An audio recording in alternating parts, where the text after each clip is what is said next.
Wow. Wow. Follow me there at shume. Tulusham duat. This looks fantastic. This is my favorite meal. In one of my favorite places. Can't get any better. This meal is simply too good not to share.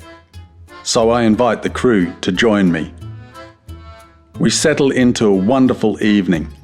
Good food, great company, and stories flowing as easily as the wine. But we're mindful of the time. Tomorrow, John, the owner of Dritare, has kindly offered to take us on a quick tour of the Dukagjin highlands. It promises to be a long day, so an early night is definitely in order.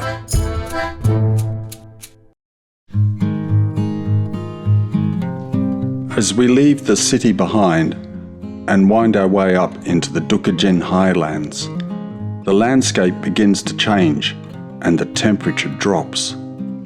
John, who was born in the Shala Valley, isn't just taking me on a journey through the mountains, but through the world that shaped him. This valley has only recently become easily accessible to tourists, and in centuries past, only a handful of travellers ever ventured into its isolated reaches.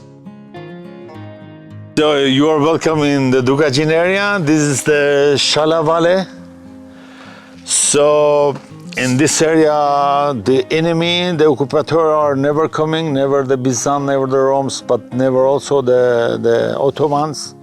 So the people live here in the liberty, are so strong because of the mountains, because of the power of the mountains, energy of the mountains.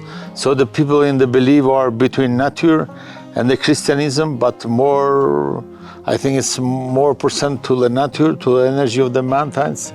Oh, the myths from the protect, yeah, and from the myths from many years ago. Life here has moved to its own rhythm, untouched by the outside world. Travellers in these parts had always been viewed with suspicion, but one visitor was warmly welcomed. An Englishwoman named Edith Durham, who journeyed through this region in the early 1900s, became particularly attached to the tribal people who inhabited these northern valleys. As we pass through the landscape she once described, I pause to take a photo of John standing beside a small monument. Yeah, this is Edith Durham.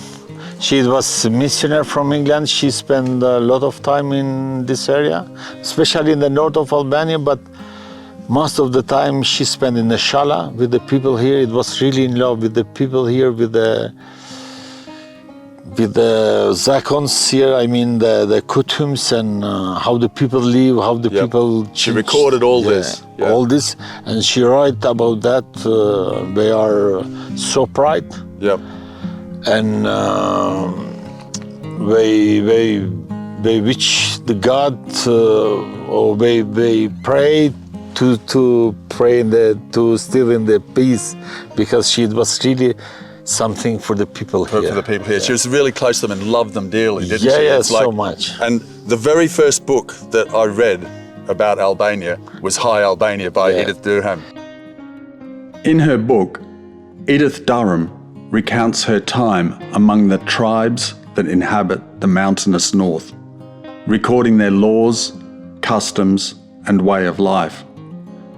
But it was her tireless work organising and distributing aid during the turbulent final years of the Ottoman Empire that truly endeared her to the local people. In gratitude, they gave her the unofficial title, Queen of the Highlanders. And to this day she is still revered. Her name can often be seen on buildings and road signs throughout Albania.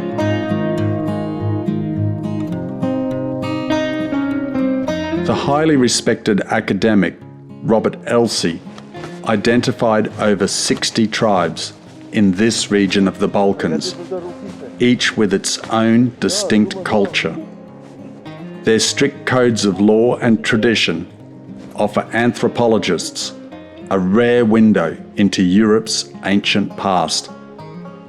It's this enduring way of life that makes northern Albania not only unique, but profoundly significant in understanding our shared human history.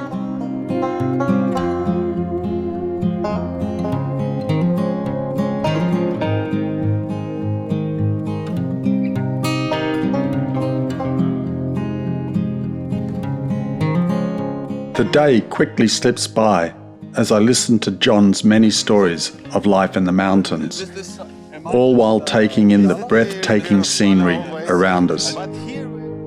My time in the north may be short, but the memories will last far longer. The landscapes are truly spectacular, but the north offers more than just beauty.